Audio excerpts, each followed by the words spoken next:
చరిత్రని అనేసి చెప్తున్నాయి కాబట్టి మేము దాని మీద అభ్యంతరం తెలియజేస్తున్నాం. ఇక మూడో అంశం వచ్చేసి ఈరోజు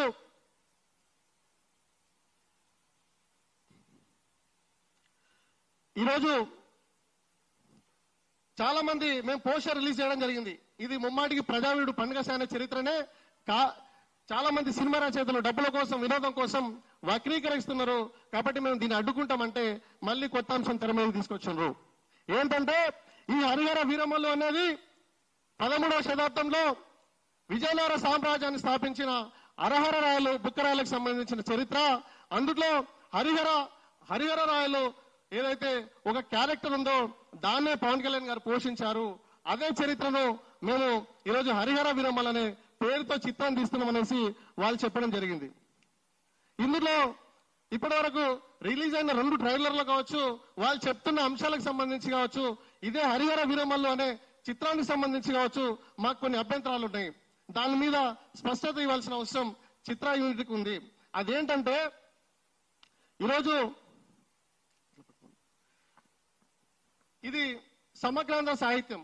దీన్ని రాసింది ఆరుద్ర గారు. ఈయన సినిమా ఇండస్ట్రీకి చాలా దగ్గర వ్యక్తి. ఈయన దాదాపు 10 సంవత్సరాలు కష్టపడి సమగ్రాంధ్ర సాహిత్యం అనేసి 13 సంపుటాల్లో మన తెలుగువారి చరిత్ర, ఆంధ్రుల చరిత్రను తీసుకురావడం జరిగింది. ఈరోజు ఇది చాలా వ్యాలిడ్ పుస్తకం. ఈ పుస్తకంలోని ఆయన ప్రస్తావన చేసింది ఏంటంటే రాయల యుగం అనేది 1336లో స్టార్ట్ అయింది. 1336లో స్టార్ట్ అయ్యి 1336లో విజయనగర సామ్రాజ్యం స్టార్ట్ అయింది. కాకతీయ సామ్రాజ్యం పతనం తర్వాత 1323లో కాకతీయ సామ్రాజ్యం పతనం అయిన తర్వాత ఈ తెలుగుదేశంలో తెలంగాణలో వచ్చేసి పద్మనాయకులు, తీరాంధ్రలో వచ్చేసి రెడ్డి రాజులు, రాయలసీమలో వచ్చేసి విజయనగర సామ్రాజ్యం ఆవిర్భావం జరిగింది. అప్పుడు 1327-28 మధ్య కాలంలో ఢిల్లీ సుల్తాన్ తుగ్లక్ అనగొందను ముట్టడించినప్పుడు ఈ హరిహర వీరమల్లు అనే వాళ్ళు అనగొందలో వీళ్ళు దండనాథులుగా పనిచేశారు.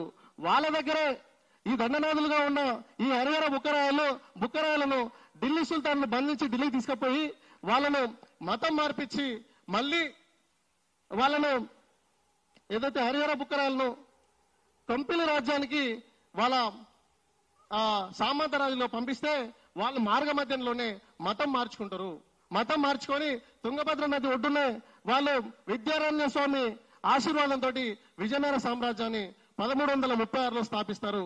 ఇది మనకు ఆరుద్ర గారు రాసిన సమగ్రాంధ్ర సాహిత్య చరిత్రకు సంబంధించిన స్పష్టమైన ఆధారాలు. ఇందులో హరిహర రాయలు బుక్కరాయల గురించి చాలా స్పష్టంగా ఆయన ఇవ్వడం జరిగింది. ఈ హరిహర రాయలు వచ్చేసి 1335 నుంచి 1355 వరకు పాలించిండు. ఆ తర్వాత బుక్కరాయలు వచ్చేసి 1355 నుంచి 1377 వరకు పాలించారు. ఇది చరిత్ర. అయితే ఇక మాకు అభ్యంతరాలు ఏమున్నాయంటే 1335 నుంచి 1355 వరకు మాత్రమే పాలించి రాజ్యాన్ని పాలించి తర్వాత ఆయన చనిపోయాడా, మరి తన రాజ్యాన్ని తన తమ్ముడికి ఇచ్చి తన విశ్రాంతి తీసుకున్నాడు అనేది చరిత్రకారులు ఎక్కడ గుర్తించలేదు. కానీ మరి 1335 నుంచి 1355 వరకు మాత్రమే పాలించిన హరిహర రాయలకి 1650 సంవత్సరంలో ఉన్న ఔరంగజేబ్ మధ్య ఎలాంటి సంబంధం ఉందో ఈరోజు చిత్ర యూనిట్ చెప్పాల్సిన అవసరం ఉంది. ఈరోజు ట్రైలర్ లో హరిహర రాయలు వచ్చేసి ఈరోజు ఔరంగజేబ్ మీద యుద్ధం చేసినట్టు చూపిస్తారు. కాబట్టి ఇది ఖచ్చితంగా చరిత్ర వక్రీకరణే. ఇది మొదటి పాయింట్. ఇక రెండో పాయింట్ వచ్చేసి ఈరోజు సంగమ వంశానికి విజయనగర సామ్రాజ్యాన్ని 4 రాజవంశాలు పాలిస్తే అందుట్లో మొదటి రాజవంశం సంగమ వంశం. ఈ సంగమ వంశానికి చెందినోడే ఈ హరిహర రాయలు బుక్కరాయలు. వీళ్ళ సామ్రాజ్యం అనేది 1485 సంవత్సరానికి వచ్చేసరికి సమాప్తం అవుతుంది. నెక్స్ట్ సాల్వ వంశం స్టార్ట్ అవుతుంది. వీళ్ళ తర్వాత తులు వంశం, వీళ్ళ తర్వాత అరవిడు వంశం. అయితే వీళ్ళకు సమాంతరంగా ఈ విజయనగర సామ్రాజ్యానికి సమాంతరంగా ఇక్కడ మనకు కుతుబ్షాహీ రాజవంశం మన హైదరాబాద్ లో నిర్మాణం జరుగుతుంది. ఈ హైదరాబాద్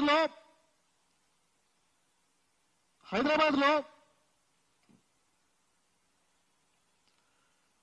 1590లో ఇక్కడ 1590 సంవత్సరంలో మశూచి వ్యాధి వచ్చి ఈ రాజ్యంలోని హైదరాబాద్ రాజ్యంలోని ప్రజలందరూ ఇబ్బందులు పడుతుంటే ఆ మశూచి వ్యాధి పోయిన తర్వాత దానికి చిహ్నంగా అప్పుడు హైదరాబాద్ నగరాన్ని నిర్మించిన కూలీ కుతుబ్ షాహీ ఇక్కడ 1591 సంవత్సరంలో ఇక్కడ చార్మినార్ నిర్మాణం చేయడం జరిగింది. అయితే ఈ హరిహర వీరమల్లు సినిమాలోని ట్రైలర్ లో మాత్రం పవన్ కళ్యాణ్ గారికి ఈ చార్మినార్ ముందు వచ్చేసి యుద్ధం చేసినట్టు చార్మినార్ చుట్టూ తిరిగినట్టు ఈ ట్రైలర్ లో చూపిస్తారు. 1336లో పుట్టిన హరిహర వీరమల్లుకు 15